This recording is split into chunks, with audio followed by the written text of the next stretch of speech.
বন্ধুরা, আমি বাড়ির পুজো সেরে নিলাম আর এখন আমি যাচ্ছি মনসা পুজো করতে গিয়ে। মনসা মন্দির আছে, মানে জগন্নাথ মন্দিরে, ওখানেই বললো, আমি জিজ্ঞেস করে এলাম ওখানেই মনসা পুজো হবে।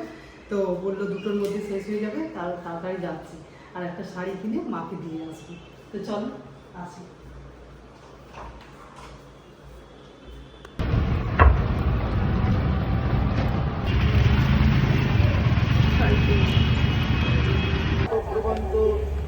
स्वस्ति भवन्तु ब्रुवन्तु स्वस्ति स्वस्ति स्वस्ति